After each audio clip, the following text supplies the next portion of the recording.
Сега тука имаме уште еден проблем кој што е карактеристичен за македонскиот пазар на капитал, односно нееднаквата улога, односно даночните политики кои што ги имаме. Како што кажа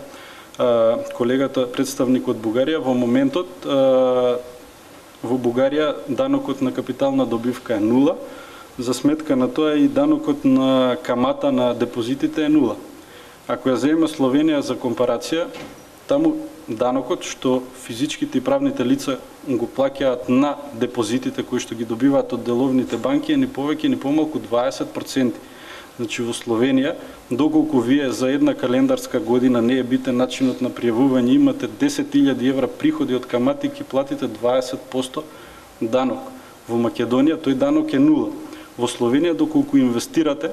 во хартија од вредност или во инвестициони фондови, повторно ќе платите 20% данок. Но до 5-та година, од 5-та до 10-та скалесто се намалува за 5%, за оноа што е животно долги инвестирања, да после 20 години дојде на стапка 0, што значи тие во одредена рака може да кажеме дека малку повеќе го преферираат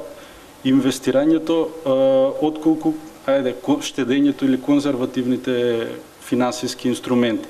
Се стимулираат луѓето да инвестираат на тој начин на подолг временски интервал, дали со помалку или со повеќе средства, се добиваат даночни олеснувања, се креира после одреден временски интервал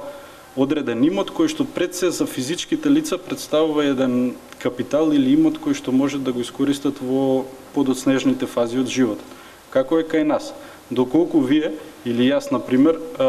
имам 1000 евра приходи од камати, јас нема да платам ниту еден денар данок. Доколку истите 1000 евра ги добијам како капитална добивка од инвестирање во акции или во удели во инвестициони фондови, плаќам на тоа данок согласно даночната регулатива, стапка од 10%, 30% даночно ослободување, што значи јас во одредена рака сум дестимулиран да инвестирам во акции или во удели на отворени инвестициони фондови, затоа што мојот приход се оданочува, а истиот мој приход остварен само од друг канал не се оданочува. Значи ние, ако гледаме по основ на даночни третмани, немаме подеднаков третман. Значи неколку пати се иницираат промени во делот на даночните критериуми, не кажувам олеснување или отежнување, и бараме се со цел да се поистоветат со даночниот третман кој што важи за каматите на депозитите. Друга работа која што исто така се јавува како парадокс, доколку Друштвото за управување со фондови отвори паричен фонд и вие вашите 1000 евра ги инвестирате во тој паричен фонд, значи ги штедите за одредена стапка на принос или камата, ќе платите данок, доколку истите пари ги ставите во банка и добиете камата, за истиот финансиски продукт вие не плаќате данок, што значи за еден ист финансиски продукт на едно место ве оданочуваат, на друго место ве ослободуваат од данок во една држава.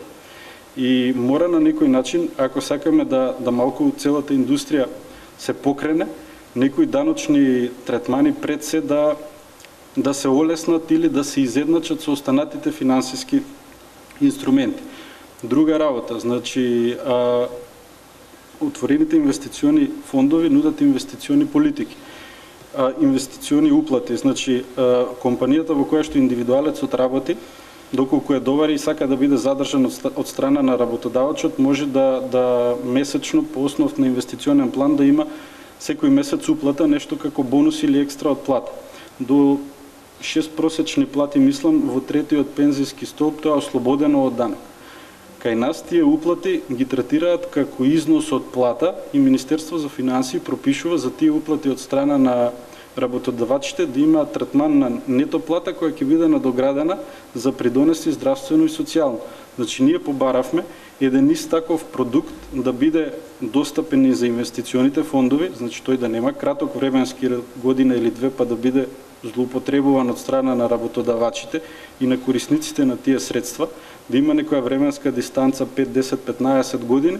но да има и некој третман, не мора да биде тоа даночно олеснување како уплатите во третиот пензиски фонд, да биде износ само кој што ќе биде оданочен со персоналец, за тоа што се работи за конкретна уплата во отворен инвестиционен фонд. И тоа како еднаквост или олеснување во однос на тековната даночна регулатива не ни беше дозволено. Значи, ние буквално можем да кажем од овој аспект се наоѓаме во многу полоша ситуација отколку другите учесници на финансискиот пазар и плюс тука е оној најбитниот можеби проблем неедуцираноста на луѓето или да не звучи тоа малку грубо, ниското ниво на познавање на овој тип на работи. Благодарам. Може да се надоврзете со некој ваш коментар и нешто околу оно што го спомнавме накусо кој прв по вас би требало да почне со инвестирањето на македонската така, значи имавме една ситуација во 2007 година, значи дали срекна или не срекна, значи има два аспекти за кого како, значи помена 2007 година. По мене мислам дека таа година не треба во ниеден момент да ја заборавиме, секогаш треба да не подучуваме тоа што треба да правиме, како да се однесуваме кога носиме идните инвестициски одлуки или планови.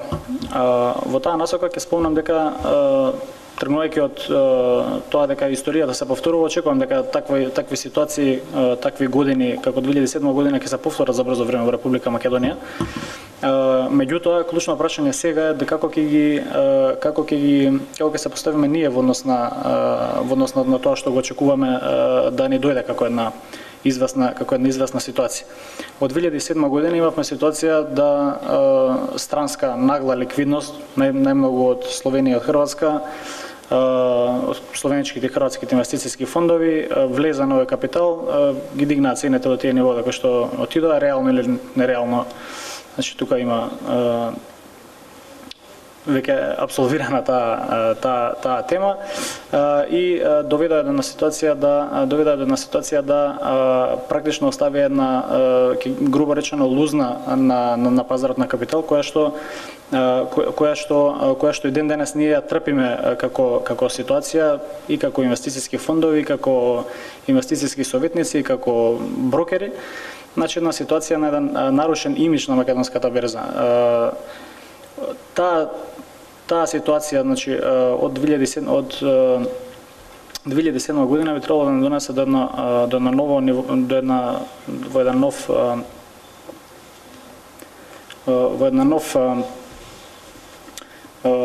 да не доведе во позиција да размислуваме на еден по-лидерски начин, односно да се ставиме во позиција да бидеме пред времето, односно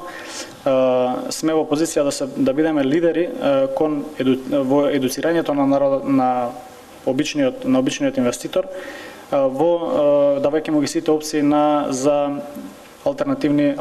вложувања, почнувајќи од акции до инвестициски фондови, инвестициони советувања, приватни портфолио менеджменти и така натаму. Мислам дека ако во нареден циклус на економска експанзија и порасти на пазарите на капитал, можеби нема да бидат оние словенички или хрватски фондови, ќе се јават некои нови фронтиер фондови кои што ќе имаат во фокус Република Македонија овој пазар на капитал. Па така мислам дека на нас е во моментов теретот на тоа да колку што е можно повеќе едуцираме поголем дел на клиенти кои што имаат расположлив капитал за пласирање на берза, да не ги чекаат странските инвеститори и да чекаат сигнал од нив да влезат на пазарот на капитал, односно да ги превземат тие ризични инвестиции. Напротив, да влезат на капиталот врз основа на соодветни анализи во моменти кога без никакви еуфории и притисоци на еден смирен и релаксиран начин ќе почнат да градат некои позиции на македонската берза. Нормално тие позиции би требало по сите логики на инвестирање во пазар на капитал да бидат подолгорочни позиции, што не е случај или не е нешто што го очекуваат најчесто клиентите. Во принцип се соочуваме со една ситуација да клиентите или потенцијалните клиенти со кои што секојдневно разговараме бараат брз принос кој што нормално чие што место не е на берзата. За жал што од неедуцираност, што од некои траги од минатото, таа ситуација имаме на терен и тоа треба